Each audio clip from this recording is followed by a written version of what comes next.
మధ్య సెక్టర్ మనందరి మధ్య జగన్ జై జగన్. అందరికీ నమస్కారం. దయచేసి అందరూ కూడా ఒక 20 నిమిషాలు కామ్గా కూర్చుంటే మనం ఈ ప్రోగ్రామ్ కూడా ఇంతవరకు బ్రహ్మాండంగా చేశాము. అదేవిధంగా నేను చెప్పదలుచుకున్న 4 మాటలు కూడా మీరు అందరూ వింటే నాకు సంతోషం. కాబట్టి దయచేసి మీరు అందరూ కూడా భోజనాలు చేసే వాళ్ళు కూడా వచ్చి కూర్చోవలసిందిగా కోరుకుంటున్నాను. ఇంకా రానున్న ఒక అరగంట వరకు మాత్రమే ఉంటుంది ప్రోగ్రాం. దయచేసి మీరు అందరూ కూడా ప్రశాంతంగా ఉండాల్సిందిగా కోరుకుంటున్నాను. జననేత, మనందరి నేత, మన ప్రియతమ ముఖ్యమంత్రి వైఎస్ జగన్మోహన్ రెడ్డి గారి బర్త్డే ఇవాళ. మనందరికీ ఇది ఒక పండుగ. ఎందుకంటే ఆయన చల్లని నీడలో మనందరం కూడా బ్రహ్మాండంగా హాయిగా మనం అందరం కూడా చిరునవ్వులతో ఉన్నామంటే ఇవాళ ఆ చలవ జగన్మోహన్ రెడ్డి గారితో చెప్పి మనందరికీ తెలుసు.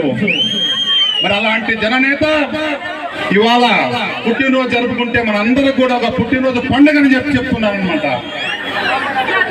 నియోజకవర్గం నలుమూలల నుంచి 5 మండలాల నుంచి మీరందరూ కూడా దొరికితే ట్రాక్టర్లు, లేకపోతే ఆటోలు, లేకపోతే సుమోలు, లేకపోతే బైకుల మీద ఇంత దూరం వచ్చారంటే ఆ గొప్పతనం, ఆ మంచితనం ఆ జననేత జగన్మోహన్ రెడ్డి గారు అని చెప్పి కూడా కొడుతున్నాను. మీరందరూ కూడా గుద్దిందే గుద్దుడు. మీరందరూ కలిసి మనం ఒక చరిత్ర చూసిచ్చామని చెప్పి కూడా మీ అందరికీ తెలుసు. దానికి నేను సదా నా జీవితం ఉన్నంత వరకు మీకు రుణపడి ఉంటాను.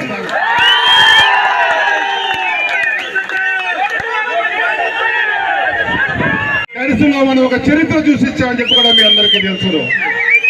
దానికి నేను సదా నా జీవితం ఉన్నంత వరకు మీకు రుణపడి ఉంటాను.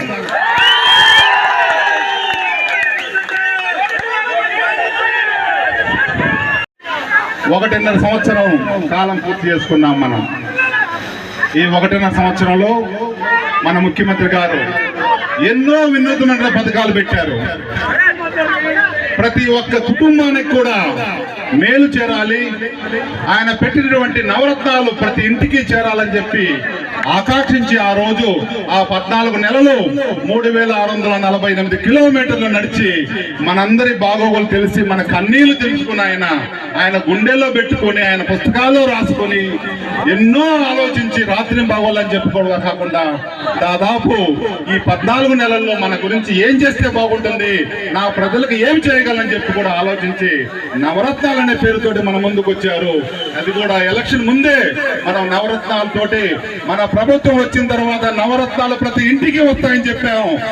ఇవాళ చూస్తే 1.5 సంవత్సరం తర్వాత ప్రతి ఇంటికి నవరత్నాల్లో 1, 2, 3, 4, 5 కూడా వచ్చాయని చెప్పి కూడా నేను గర్వంగా చెప్తున్నాను. ఈ మధ్యనే మన పాదయాత్ర చేసినప్పుడు ఆ 10 రోజులు పండుగలాగా ఆ స్ఫూర్తిని ఆయన చేసిన పాదయాత్రని 3 సంవత్సరాలు పూర్తి చేసిన సందర్భంగా మనందరం కూడా పాదయాత్ర చేసినప్పుడు నేను అక్క చెల్లెలని, అన్నదమ్ములని, ముసలి తాతలని అందరిని కూడా అడిగితే అయ్యా మా ఇంట్లో ₹1,00,000 వచ్చాయని కూడా ఒక ఊర్లో చెప్పినటువంటి ఘనత ఈ రోజు జగన్మోహన్ రెడ్డి గారికి అని చెప్తున్నాను. చేయలేని పనులు ఇవాళ మన జగనన్న చేస్తున్నాడంటే అది మీ అందరి కోసం, మీ అక్క చెల్లెళ్ళు, మన అందరి కోసం, అన్నదమ్ముల కోసం. ఇంట్లో ఎవరు కూడా ఇబ్బంది పడకూడదు, చిరునవ్వులతో ఉండాలని చెప్పి నెలకొక పథకం పెట్టి జీతం లాగా మీ అకౌంట్ లో డైరెక్ట్ గా 15,000 అయితేనే, 13,000 అయితేనే, 12,000 అయితేనే, 2,200 అయితేనే ఏదో ఒక పథకం కింద ఇవాళ మీ అకౌంట్ లో డబ్బులు ఉన్నాయంటే ఆ గొప్పతనం మన జననేత జగన్మోహన్ రెడ్డి గారిది. మరి అలాంటి జగన్నేతకి మనం ఎలాంటి స్వాగతం పలకాలి, ఆయన పుట్టినరోజు ఎలా జరుపుకోవాలంటే ఇలా జరుపుకోవాలి, తడిసిలో జరుపుకోవాలి అని చెప్పి నేను చెప్తున్నాను. మనందరం కూడా జగన్మోహన్ రెడ్డి గారికి ఇచ్చే కానుక ఇది. ఉదయమే కలెక్టర్ గారు వచ్చి కూడా ప్రారంభోత్సవం చేసి వెళ్ళారు. తప్పకుండా ఆ రికార్డ్ ని బద్దలు కొడతామని చెప్పి కూడా నేను మాటిస్తున్నాను. నేను కూడా ఇచ్చాను.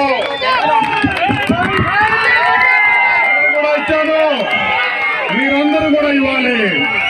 ఎందుకంటే ఇది మన జననేతకి ఇచ్చేటువంటి కానుక కాబట్టి.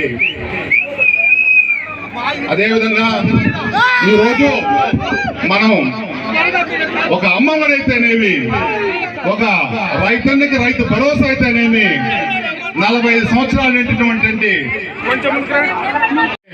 మన జగనేత, మన జగనన్న మనందరి మీద, మనందరం ఆయన గుండెల్లో ఉంటామని చెప్తాడు కాబట్టి మనందరికి కూడా ఈ పథకాలు వర్తిస్తున్నాయి.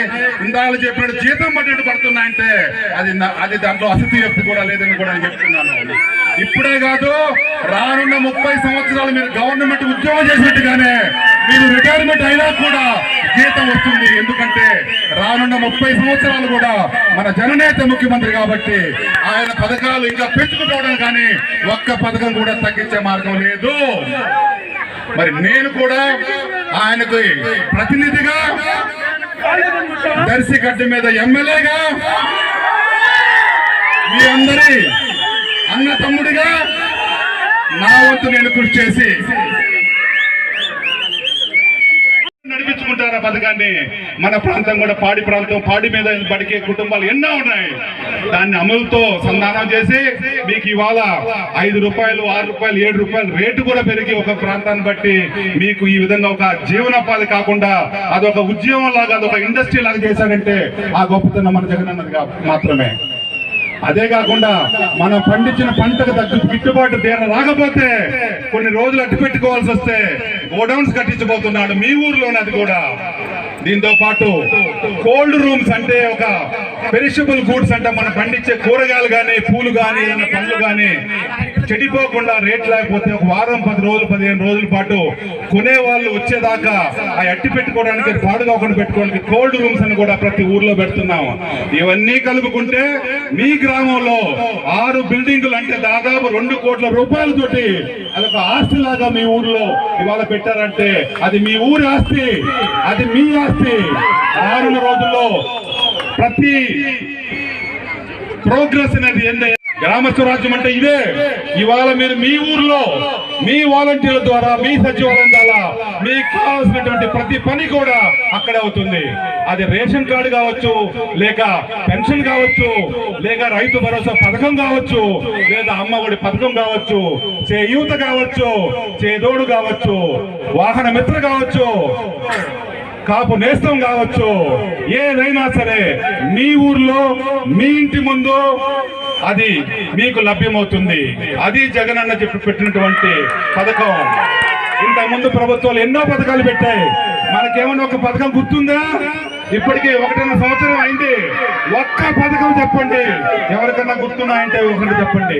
ఒక్క పథకం గుర్తుంది. ఎందుకంటే ఆ పథకాలు ప్రజల కోసం పెట్టినవి కాదు, వాళ్ళ సొంత మనుషుల కోసం, వాళ్ళ జోబులు నింపుకోవడం కోసం పెట్టిన పథకాలు కాబట్టి సామాన్య మానవుడికి గుర్తుండవు అన్నమాట. ఇవాళ ఒక అమ్మఒడి అంటే చిన్న పిల్ల కిలోమీటర్ల దాకా అటు ఒంగోలు కానీ, ఇటు వినుకొండ కానీ, ఇటు లేదంటే పద్దెంకి కానీ పోవాల్సి వస్తుంది. మాకు కూడా ఒక డిగ్రీ కాలేజ్ కావాలంటే ఎట్లవుతబ్బా అన్నాడు ముందు. నాకు కొంచెం భయం వేసింది. అన్న నాకు కానే కావాలి, మీరు ఎట్లా కూడా దయచేసి చేయండి అంటే వెంబడే పక్కన ఉన్నటువంటి ధనంజయ రెడ్డి గారికి చెప్పి శాంక్షన్ చేసి, శాంక్షన్ అని చెప్పి సంతకం పెట్టారంటే ఆ గొప్పతనం మన ముఖ్యమంత్రి గారు అని చెప్పి నేను చెప్తున్నాను. అదేవిధంగా హాస్పిటల్ ని 30 బెడ్ల నుంచి 50 బెడ్లు చేశారు. రాగానే అది బిల్డింగ్ కూడా స్టార్ట్ చేశారు వాళ్ళు. తొందరలోనే 50 బెడ్రూమ్ కూడా అవుతుంది. అదేవిధంగా మూలపడ్డటువంటి డ్రైవింగ్ స్కూల్ 25 కోట్లతోటి దాన్ని రీశాంక్షన్ పెట్టించి అది చేయించాను. కోల్డ్ స్టోరేజ్ కూడా క్యాన్సిల్ అయిన దాన్ని మళ్ళీ 5 కోట్ల రూపాయలతో తిరిగి మళ్ళీ శాంక్షన్ చేయించాను. మొగిలిగుండ రిజర్వాయర్ శాంక్షన్ చేయించాను. మరి ఇలాంటి చెప్పుకుంటా పోతే ఎన్నో ఉన్నాయి. కానీ అన్ని చెప్పుకొని నా గొప్పతనం ఏదో కాదు. నేను కేవలం మీ సేవకుడిగా నా జీవితాంతం ఉంటానని చెప్పి ప్రమాణం చేస్తున్నాను. జగనన్నకి తోడుగా నేను ఆ రోజు చెప్పాను. 2019 జనవరి 25 దర్శి వచ్చినప్పుడు నేను చెప్పింది ఒకటే మాట, జగనన్న నన్ను నమ్మి పంపించాడు, నేను ఆయన నమ్మకాన్ని వమ్ము చేయను. నేను ఆయనకు తోడుగా, ఆయన ఒక ప్రతినిధిగా, ఆయన ఎంతకాలం నన్ను ఆదరిస్తే అంతకాలం దర్శి గడ్డ మీద కూర్చొనే ఉంటానని చెప్పి. ఎందుకంటే నేను ప్రజల కోసం కష్టపడుతున్నా, నిశలు కష్టపడుతున్నా. ఇవాళ ప్రతి ఊర్లో కొంతమంది చిన్న చిన్న గ్రామ స్థాయి నాయకులు వచ్చి నా దగ్గర మాట్లాడడానికి అవకాశం కలుగుతుంది. ఒక సామాన్య పౌరుడు ఫోన్ చేసి నాకు, అయ్యా మా రోడ్డు కొంచెం పాడైపోయిందంటే, అరే బాబు ఒక వారంలో రోడ్డు రిపేర్ అవుతుందని కూడా చెప్తున్నాను. ఈ విధంగా ఎంతో మంది నాకు రోజుకు 100 మంది ఫోన్లు వచ్చినా కూడా నేనే స్వయంగా వాటిని ఆలోచించుకుని మా మనుషులకు చెప్పి వాటిని సాల్వ్ చేస్తున్నానంటే అది కేవలం కేవలం కేవలం సేవా దృక్పథంతో మీ ముందుకు వచ్చాను కాబట్టి. నాకు డబ్బు అవసరం లేదు, నాకు పదవులు అవసరం లేదు. ఇవన్నీ నేను చూసినవే. దేశ విదేశాల వ్యాపారాలు చూశాను, కోట్ల రూపాయల డబ్బులు చూశాను, అంగమంగ ఐరంగాయలన్నీ చూశాను. నాకు అవన్నీ వద్దు, మీలో ఒకటిగా ఉందామని వచ్చాను. అది కూడా జగనన్న నన్ను నమ్మి నన్ను ఆహ్వానించి పార్టీలోకి నువ్వైతే సరైన క్యాండిడేట్ అని చెప్పి పంపిస్తే, నువ్వైతే సరైన క్యాండిడేట్ అని పంపిస్తే 3 నెలల అహర్నిశలు కష్టపడి 40,000 మెజార్టీ తీసుకెళ్తే జగనన్న చిరునవ్వుతో కౌగులించుకొని, అన్నా నువ్వు గ్రేట్ అన్నాడు, వేనన్నా నువ్వు గ్రేట్ అన్నాడు. అది చాలు నాకు, అది చాలు. ఎందుకంటే మన పార్టీలో ఇద్దరిని సమన్వయం చేసుకుంటూ, ఇద్దరికి చెరొక పని ఇస్తూ, ఇద్దరికి చెరొక పోస్ట్ ఇస్తూ, ఇద్దరికి చెరొక బిల్డింగ్ ఇస్తూ అందరినీ కలుపుకొని పోతున్నట్టు వేణన్న ఇవాళ మీ ముందు గౌరవంగా నిలబడగలడు. ధైర్యంగా మీరు ఎవరైనా అడగచ్చు నన్ను, అన్నా మా ఊరికి ఏమి ఇవ్వలేదని అడగండి, నేను సమాధానం ఇస్తాను. 1-6 తప్పులున్నా సరే నేను సరిదిద్దుకొని ముందుకెళ్ళడానికి రెడీగా ఉన్నాను. ఎందుకంటే నేను నిర్ణయించుకొని వచ్చాను దర్శకి. లేకపోతే 2014లో పిలిచి అడిగారు నన్ను, నేను రాను అని చెప్పినాను. అప్పుడు కేవలం జగనన్న పట్టుబట్టి రమ్మను వేనన్న నాకు కావాలి అంటే నేను అప్పుడు ఆలోచించుకొని దిగాను తప్ప 2014లోనే నేను దిగుంటే అప్పుడే ఎమ్మెల్యే నేను. కానీ నేను అప్పుడు వద్దనుకున్నాను. 2019లో కేవలం జగనన్న కోసం వచ్చాను, కానీ నాకు రాజకీయాల మీద ఏదో వ్యామోహం కాదని కూడా మీ ముందు ఇవాళ చెప్తున్నాను. మరి ఇన్ని చేస్తుంటే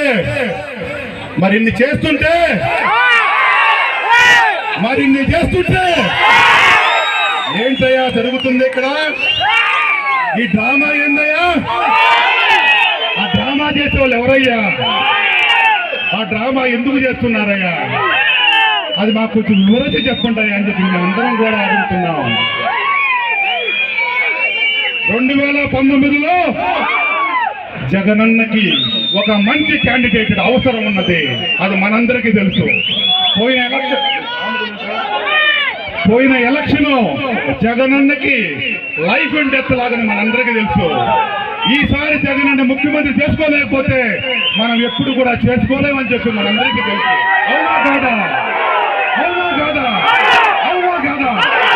మరి అలాంటి జగనన్న కోసం నేను రిస్క్ తీసుకొని ఒక విరళమించుకున్నటువంటి మంత్రి నిలబడి ఉండి నేను ఇంత చేశాను, నేను అంత చేశాను, నేను ఇంత ఖర్చు పెడతానంటే చాలేవయ్యా, నువ్వు ఎంత ఖర్చు పెడితే దానికి 10 కోట్లు ఎక్కువ పెడతానని చెప్పి కూడా ధైర్యం చేసి దమ్ము చేసి కలిసి గడ్డ మీద అడుగు పెట్టాను. మరి అంత ముందు వాళ్ళు ఏం చేశారయ్యా? ఏం చేశారయ్యా? ఏం చేశారని అడుగుతున్నాను. ఏమి చేశారు? ఏమి చేశారు? గట్టిగా చెప్పండి. జగనన్న ఇవాళ జగనన్న పేరు చెప్పి నేను జగనన్నకు అత్యంత కావాలని చెప్పి కాదు. ఎవరయ్యా జగనన్న కోసం పోటీ చేసింది? ఎవరయ్యా జగనన్న కోసం రిస్క్ తీసుకొని వచ్చింది? నేను. అప్పుడు మనం గెలుస్తామని నాకు అంత ఇలాగ తెలియదు. 150 సీట్లు 40,000 మెజారిటీ వస్తుంది. మనం ఏమైనా ఊహించావా? ఊహించామనుకున్నాను. మరి అలాంటప్పుడు ఒక నేత కోసం ఆయన తపన చూసి, ఆయన పట్టుదల చూసి వేనన్న దర్శి గడ్డకొచ్చాడు. అది కూడా జగనన్న పిలిస్తే వచ్చాడు. నేను ఎవరి సీటు లాక్కోలేదయ్యా, నాకు అలవాటు లేదయ్యా. నాకు పిలిచి పీఠం వేస్తే కూర్చునే వ్యక్తినయ్యా. మళ్ళొకసారి గమనించుకోండి అయ్యా అని నేను చెప్తున్నాను. 2 సంవత్సరాలు పార్టీ కార్యకర్తల్ని అందరూ వదిలేశారు, అందరూ ఆడుకున్నారు వాళ్ళని. జగనన్న గౌరవంతో ఆ రోజు ఆయన కాంగ్రెస్ నుంచి వీడి బయటకు వచ్చిన తర్వాత, సొంత పార్టీ పెట్టిన తర్వాత ఆయనకి మనందరి తోడు అవసరమైతే మనం ఏం చేశామయ్యా? అది ఏమి చెయ్యాలో అది చేయలేదు. మనం ఏమి చేయాలంటే ఆయనకు అండగా ఉండి అన్నా జగనన్న నా వంతు నేను కృషి చేసి ఈసారి మిమ్మల్ని తప్పకుండా ముఖ్యమంత్రిగా చూస్తానని చెప్పి ఒక మాట చెప్పాల్సిన అవసరం మనందరి మీద ఉన్నది. మరి అలాంటి తరుణంలో నేను చెయ్యను, నాకు అనేక సమస్యలు ఉన్నాయి, నా వల్ల కాదు, మీరెవరైనా చూసుకోండి అని చెప్పారు. ఇది వాస్తవా కాదా? వాస్తవా కాదా? వాస్తవా కాదా? మరి అలాంటి వాస్తవం ఇవాళ ప్రతి చిన్న కుర్రాడికి, ప్రతి మండలంలో ఉన్నటువంటి అక్క చెల్లెళ్ళకి ఈ వాస్తవం తెలుసు. అవునా కాదా? అవునా కాదా? మరి ఇలాంటి వాస్తవాన్ని ఇవాళ నువ్వు మన ప్రభుత్వం వచ్చిన తర్వాత, ముఖ్యమంత్రి అయిన తర్వాత, 151 సీట్లు వచ్చిన తర్వాత నాకు పెత్తనం కావాలి, నాది, నేను, నువ్వెవరవయ్యా? నువ్వు కేవలం ఆ అవసరం ఉన్నప్పుడు నిలబడ్డోడే నాయకుడు అని చెప్పి కూడా పైన చెప్తున్నాను. నేను నిలబడ్డాను, ఇప్పుడే కాదు ఎప్పటికీ నిలబడ్డాను. జగనన్న వెనకే నేను ఉంటానని చెప్పి కూడా నేను ఆలోచిస్తున్నాను. మరి అలాంటి మీరందరూ చొరవతోటి, జగనన్న చొరవతోటి, జగనన్న చలవతోటి ఎప్పుడు లేని విధంగా మనం రికార్డు సృష్టించాం. 40,000 మెజార్టీ. ఇందాక చెప్పినట్టుగా గుర్తిందే గుర్తుడు, గుర్తిందే గుర్తిందే గుర్తుడు, గుర్తి గుర్తి గుర్తి మీరు 40 ఓట్లు ఇచ్చారంటే మీరందరూ కూడా నాకు సోదరీమణులు, మీరందరూ కూడా నా సోదరులు అని చెప్పి కూడా నా కుటుంబ వ్యక్తులుగా నేను చూస్తాను. ఇవాళ అడగండి, 7 గంటలకు నేను పొద్దున్నే లేస్తే నా బెడ్రూమ్ తలుపు తీస్తే బుడుబుడుబుడుబుడుబురా లోపలికి వస్తారు 20 మంది. ఏందయ్యా అంటే అన్నా పర్సనల్ గా మాట్లాడాలి. ఇంకొంచెం లోపలికి వస్తారు, అన్నా ఇంకొంచెం పర్సనల్ గా మాట్లాడాలి. ఇంకొంచెం ముందుకు వస్తారు, ఒరే బాబు అక్కడ టాయిలెట్ ఉందిరా, దానికి పోలేవురా, ఇక్కడే మాట్లాడుతూ ఉంటా. అంటే అంత స్వతంత్రం ఒక సామాన్య పౌరుడికి, ఒక సామాన్య కార్యకర్తకి వాళ్ళ వేరే ఇచ్చారంటే అది గొప్పతనమా కాదా? గొప్పతనమా కాదా? బెడ్రూమ్ లోకి వచ్చి మంతనాలు జరిపే, మీ సమస్యలు తీర్చుకునే, మీ సమస్య అడిగే హక్కు మీకు ఇచ్చాను ఇవాళ. అది మంచి పనే కాదా? మంచి పనే కాదా అడుగుతున్నాను. మరి అలాంటి వేదనని నిత్యం అందుబాటులో ఉంటున్న నా కుటుంబం అంతా కూడా ఇవాళ ప్రతి ఒక్క మండలాన్ని కాపాడుకుంటూ ఊర్లో ఉన్నటువంటి సమస్యలు నా దృష్టికి తీసుకొస్తూ, అది రెవెన్యూ సమస్య కానీ, పోలీస్ సమస్య కానీ, ఇంకొక సమస్య కానీ, ఇంకో సమస్య కానీ, చివరికి పిల్లలకు స్కూళ్ళలో పెట్టినటువంటి సీట్లు కానీ ప్రతి ఒక్కటి నేను తీరుస్తున్నానంటే అది కూడా నా చేతనంత, నేను గొప్పగా చెప్పట్లేదు, నా చేతనంత వరకు తీరుస్తున్నాను. నా చేతనంత వరకు కూడా ఇక ముందు కూడా తీరుస్తాను. మరి అలాంటి వ్యక్తిని అర్ధరాత్రి పూట ఫ్లెక్సీలు చింపిస్తారు. ఏం చేస్తారయ్యా? అర్ధరాత్రి పూట దొంగల్లాగా చింపిస్తారు. మళ్ళీ ఏమి డ్రామా చేస్తారయ్యా? ఏమి చేస్తారు? పిచ్చోడు చించాడు. ఎవరు పిచ్చోడు? ఎవరయ్యా? మళ్ళీ ఒకసారి చెప్పండి. పిచ్చోడు చించే అంత ఫ్లెక్సీలు అయ్యాయి. వాడికి నాకు ఏమి సంబంధం అని చెప్పి మీ అందరినీ కూడా నేను దయచేసి అడుగుతున్నాను. ఇది న్యాయమా అని అడుగుతున్నాను. న్యాయమా? ఇది న్యాయమా? ఇది న్యాయమా? మరి ప్రచార రథాన్ని ధ్వంసం చేశారు, ఇంత పెద్ద రాళ్ళు చేసి. ఏమి కసయ్యా నా మీద? మంచి పేరు వస్తుంది, అదొక్కటే కసి వాళ్ళకి.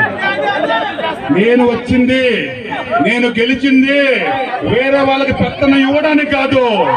ఆ పెత్తనం ఏదో, ఆ పెత్తనం ఎవరికి నేను కూడా తీసుకోను. నేను ఇంతకుముందు చెప్పిన కేవలం ఒక సేవకుడిగా మాత్రం మీకోసం వచ్చాను కాబట్టి నేను పెత్తనం తీసుకోను, వేరే ఎవరికి ఇవ్వను. ఏమయ్యా? ఇవ్వను. నువ్వు గింగిరాలు తిరుగు తిరుగు తిరుగు తిరుగు తిరుగు తిరుగు, నీకు అది రాదు. ఎందుకంటే నన్ను ప్రజలు గెలిపించారు, నన్ను ప్రజలు కోరుకున్నారు ఎమ్మెల్యేగా. మరి నా వంతు నేను కృషి చేసి ప్రతి ఒక్కరికి నేను చేస్తాను. ఇలాంటి సమస్యల్లో అర్ధరాత్రి ఇప్పుడు పాంప్లెట్లు లేపిస్తారు. అలాంటి వంశమే మాది, అలాంటి కుటుంబమే నాది. మరి ఎందుకయ్యా మీకంత కసే? కేవలం మీ అందరి దగ్గర నాకు మంచి పేరు వస్తుంది. మంచి పేరు వస్తే వాళ్ళ ఉనికిడి ఉండదని చెప్పి చేస్తున్నటువంటి పని. ఇది అవసరమా? ఇది అవసరమా? ఇది అవసరమా అని అడుగుతున్నాం మీ అందరినీ కూడా ఇవాళ. మరి ఇలాంటి విషయాలు నేను ఎలక్షన్ లో ఒక మాట కట్టుబడి ఒక్కొక్క వ్యక్తికి నేను ఇది చేస్తాను ప్రతి ఒక్కరికి అని చెప్పిన మాట కట్టుబడి ఒక పెద్ద ఆయనకి ఒక పెద్ద పోస్ట్ ఇచ్చాను. అది ఏం పోస్ట్ అంటే నియోజకవర్గం పోస్ట్ ఇచ్చాను.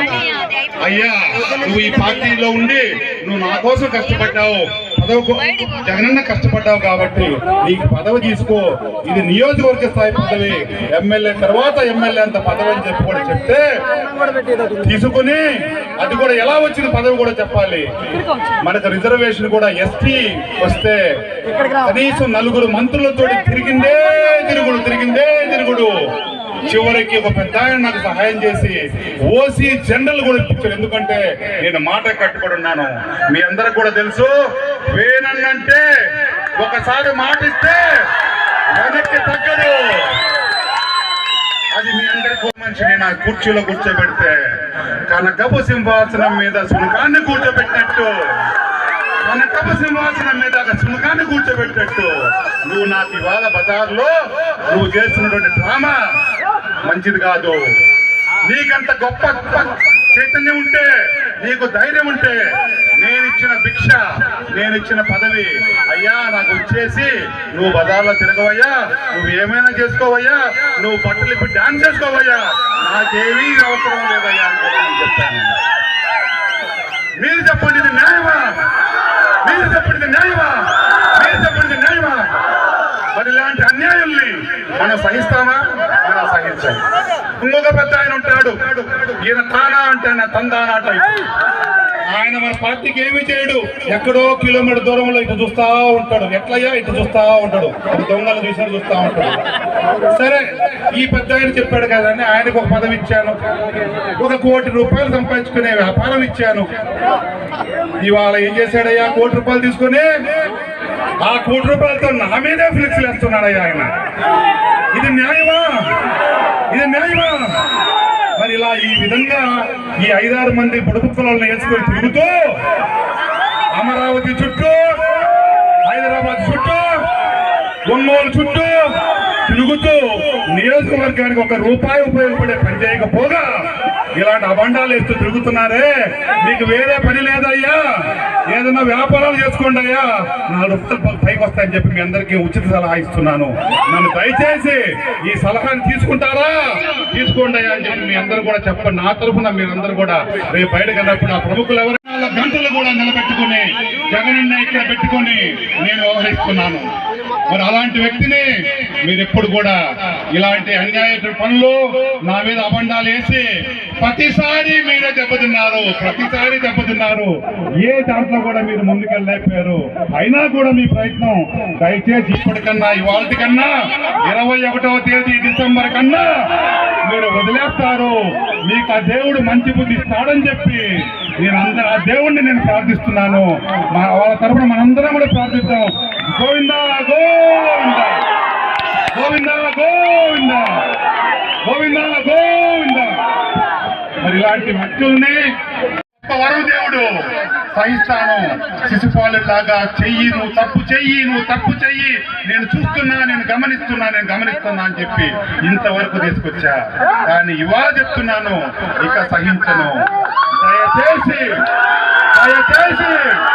దయచేసి మీరు ఇక ముందైనా సరే దీనికోసం నా మీద బురద చల్లడం కోసం మీరు రావద్దయ్యా. నేను మీ ఎత్తు కంటే పై ఎత్తు ఉన్నాయా, ఏంటోనైనా కూడా ఆ బురద చల్లుకుంటే మీ మీదే పడుతాయా తిరిగి. అది దయచేసి ఇంకొకసారి అటు చేయొద్దని చెప్పి మీ అందరినీ కూడా కోరుకుంటూ, మీరు కూడా నాకు సహాయం చేయాలని చెప్పి ఆయన కొంచెం వాళ్ళకి ఒక సినిమా డైలాగ్ ఆయన కొంచెం చూపించండి. వాళ్ళని ఎవరికైనా చూపించండి చెప్పి అందరినీ కూడా వేడుకుంటున్నాను. మరి ఇవాళ ఇంత మంచి ప్రోగ్రాం చేసి, జగనన్న కోసం మనం ఇంత మంచి ప్రోగ్రాం చేసి, ఎందుకంటే చెప్తున్నాను, ఆయన మనకు ముఖ్యమంత్రి ఇప్పుడు కాదు 30 సంవత్సరాలు ఉన్నాను కూడా ఆయనే ముఖ్యమంత్రి. ఆయన తల ఉంటే ఆయన దగ్గర నాకు ఇప్పుడు ఉన్నటువంటి గౌరవ మర్యాద ఉంటే ఆయన ఉన్నంత వరకు దర్శి కోసం, మీకోసం, ఈ ప్రాంతం కోసం నేను ఎప్పుడు ముందే ఉంటానని చెప్పి పారిపోయే వంశం కాదు, కష్టాలతో దూరం పోయే వంశం కాదు. నా కుటుంబం కూడా గొప్ప కుటుంబం.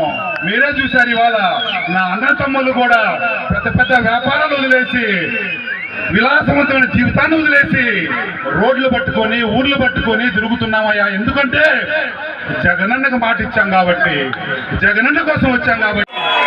ఊరుకోము, ఇంకా వినప్పుడు గట్టిగా చెప్తా, ఊరుకోము. మరి మీరందరూ నాకు సహకరిస్తారని అడుగుతున్నాను, నాకు సహాయం చేస్తానని అడుగుతున్నాను. చేస్తారా? చేస్తారా? అది నాకు కావాల్సింది. ఆ సాఫ్ట్ వెనకాల బండరాయంత గుండుంది. ఎంత బండరాయంత గుండుంది, బండరాయంత గుండుంది. ఎందుకంటే చిన్నప్పుడే చూసేవి డ్రామాలు, చిన్నప్పుడే వేసామంటే డ్రామాలు. మాకు తెలియదు కాదయ్యా, దయచేసి మీరు తెలుసుకోండి అని చెప్పి మరొకసారి చెప్తూ, సరే దీన్ని పక్కన పెట్టి ఇంకా మళ్ళీ మనం జగనన్న దగ్గరకు వద్దాం. జగనన్న కోసం ఇవాళ మనం చేసినట్టే అద్భుతమైన కార్యక్రమం నా జీవితాంతం కూడా గుర్తుంటుంది. జగనన్న కూడా చూస్తానని చెప్పి నేను ఆశిస్తున్నాను. మీడియా ద్వారా, మీ ద్వారా, అన్నా జగనన్న నువ్వు 100 ఏళ్ళు నిండుగా చల్లగా ఉండవయ్యా. ఎందుకంటే నువ్వు మాకు దేవుడితో సమానం. నువ్వు అక్కడ కూర్చుంటే మేమందరం ఇక్కడ హాయిగా కూర్చొని ఇలాంటి మీటింగ్లు పెట్టే అవకాశం వస్తుంది. కాబట్టి మా కోసమైనా నువ్వు అక్కడ కూర్చోవాలయ్యా. 30 సంవత్సరాలు అదే పీఠ మీద ఉండాలి అని చెప్పి కోరుకుంటూ మరొక్కసారి ఆ జననేతకి happy birthday, happy birthday, happy birthday. మరి ఇంత పెద్ద కార్యక్రమాన్ని మీరందరూ కూడా నా కోసం, వేరన్న కోసం, అదేవిధంగా జగనన్న కోసం వచ్చి ఇంతమంది నన్ను ఆశీర్వదించేందుకు నేను సదా కృతజ్ఞుడిని. ఎల్లప్పుడూ కూడా మీకోసం, మీ సేవ కోసం చేస్తానని చెప్పి ఉంటూ అందరూ కూడా నా కోసం, నాకెప్పుడన్నా ఇలాంటి అన్యాయాలు జరుగుతాయంటే మీరు నిలబడతారని ఆశిస్తున్నాను. అవునా కాదా? అవునా కాదా? అవునా కాదా అని అడుగుతున్నాను. మరి ఆ నమ్మకం నాకు ఉంది కాబట్టి ఒక్క చిటికలో ఇంతమంది వచ్చారంటే మంచిదే అన్నాను. కానీ ఎప్పుడు రాలేదయ్యా, 8 సంవత్సరాల తర్వాత వచ్చిందయ్యా ఫోన్ కాల్ అన్నాడు. సరే మంచిదే కదా అన్నాను. ఫోన్ చేసి ఏమంటాడయ్యా, బాబాయ్ బాబాయ్ ఎంత ప్రేమ బాబాయ్, నేను ప్రోగ్రాం పెట్టాను, మీరు రండి అన్నాడు. ఆయన చెప్పాడు, పెద్ద మనిషి ఎలా చెప్తాడు, పెద్ద మాట చెప్తాడు. ఏం చెప్పాడయ్యా? అయ్యా ఎమ్మెల్యేగా వేణుగోపాల్ గారు వచ్చి పోటీ చేశారు. ఆయన నేను 3 నెలలు తిప్పాను మా మండలంలో. అహర్నిశలు తిరిగి మేము కూడా జగనన్నకు ముఖ్యమంత్రి కావాలని చెప్పి కోరుకుని మా ఎమ్మెల్యేని గెలిపించుకున్నామయ్యా. మేము 3 సంవత్సరాల క్రితం నువ్వు ఎక్కడున్నావయ్యా? ప్రజలకి, వైఎస్ఆర్ కార్యకర్తలకి అవసరం నువ్వు ఎక్కడున్నావయ్యా? ఎందుకు కనుమరుగయ్యావయ్యా? నేను చేయనని ఎందుకు పోయావయ్యా? చేస్తుంటే నువ్వు కూడా గెలిచేవాడే కదయ్యా. ఎందుకు ధైర్యం చేయాలని ప్రజలు ఇవాళ అందరూ అడుగుతున్నారు. కాకపోతే వాళ్ళు కొంతమంది బయటపడి చెప్పలేరు, కొంతమంది చెప్తారు. కానీ మనం గొప్పవాడు ఎవడయ్యా అంటే ప్రజల మనసుల్లో ఏముందో అది తెలుసుకున్నవాడు నాయకుడు. నాకు మీరు చెప్పాల్సిన పంట నువ్వు మా నాయకుడిగా వద్దని నేను గ్రహించాలి. అదే గొప్పతనం అంటే. 10 మంది అది వద్దు అన్నప్పుడు అది చీ అవుతుంది. నాయకుడు అంటే ప్రజల మనసుల్లో ఏముందో తెలుసుకొని, గ్రహించుకొని దానికి అనుకూలంగా పోయేవాడే నాయకుడు. అలాంటి నాయకుడు ఈ మధ్య చెట్టు, వేరన్నా. ప్రజలు ఆదరించే వరకు ఉంటాను. కానీ నేనేదో నిన్న మళ్ళీ ఇంకో పెద్ద డైలాగ్ కొట్టాడయ్యా. ఎంత పెద్ద డైలాగో! స్వామి వివేకానంద లాంటి వాళ్ళు కొట్టే డైలాగులు అయ్యి. నాకు పదవులొద్దు, నాకు పదవి మీద వ్యామోహం లేదు. ఏమంటాడు? నాకు పదవులొద్దు, నాకు పదవి మీద వ్యామోహం లేదు. మరి ఎందుకయ్యా ఈ డ్రామాలు? మరి ఎందుకయ్యా ఈ కాంపిటీషను? బజార్లో అందరూ నవ్వుకుంటున్నారయ్యా, నీకు అర్థం కాదా? ఏం చేస్తున్నారు? నవ్వుకుంటూ నీకు అర్థం కాదయ్యా అని నేను అడుగుతున్నాను. నేనే కాదు ఇక్కడ ఉన్నటువంటి వేల మంది కూడా అడుగుతున్నారు. వాళ్ళ గుండెల్లో నుంచి మాటలు వస్తున్నాయి. కొంచెం గ్రహించుకో మహానుభావ, కొంచెం గ్రహించుకుంటే అందరికీ మంచిది అని చెప్తున్నాను. అదేవిధంగా రండి, ఒక మంచి సలహా ఇవ్వండి. వేనన్నా ఏదన్నా పొరపాటు చేస్తే వచ్చి ఈ బుడబుక్కల దాచి ఏదైనా చేస్తే సహించని చెప్తున్నాను. ఎందుకంటే మీకు ఆ శిశుపాలు లాగా మీరు 100 తప్పులు చేసేసారు, ఇక సహించవు. దయచేసి మనసు మార్చుకుని రండి, అందరం కలిసి ఈ దర్శి అంటే వైఎస్ఆర్సీపీకి ఇప్పుడు కాదు, నా జీవితం ఉన్నంత వరకు అంచుకోటలాగా చేస్తాను. వేరే పార్టీ ఇక్కడికి రాదు. క్యాండిడేట్ నిలబడాలంటే కూడా దద్దరిల్లిపోవాలా, పక్షులు బద్దలైపోవాలా, అంత ధైర్యం నాకుంది. మీరందరూ అంట ఉంటుందంటే అంత ధైర్యం ఉంది కాబట్టి ఎవడు కూడా ధైర్యం చేయడు. మరి అలాంటి దర్శిని మనం మంచిగా పెట్టుకొని మన జగనన్న ఖాతాలో ఎప్పుడు కూడా నన్ను పంపించినప్పుడు చెప్పాడు జగనన్న, అన్నా నువ్వు వేనన్నా నువ్వు గ్రేట్, నువ్వు వెళ్ళు అన్నాడు. గెలిచిపోయిన తర్వాత కూడా అదే మాట అన్నా నువ్వు గ్రేట్ అన్నాడు. మరి అలాంటిది అంటే ఆయన నమ్మకం ఉంది కాబట్టి ఇవాళ దర్శిలో వైఎస్ఆర్ జెండా ఎగురుతానే ఉంటుంది, వైఎస్ఆర్ కాంగ్రెస్ పార్టీ జెండా ఎగురుతానే ఉంటుంది. నేను ఉన్నంత వరకు ఎగురుతుంది, ఆ తర్వాత కూడా ఎగిరేటట్టు చేస్తాను నేను. ఎందుకంటే నాకు కావాల్సిన జగనన్న ఆ స్థానంలో కూర్చోవాలి. అందుకోసం నేను చెప్తున్నాను. మరి ఇంతటితోటి ఎక్కువ మాట్లాడలేము కాబట్టి మీరందరూ భోజనం కోసం వెయిట్ చేస్తున్నారు. అక్కడ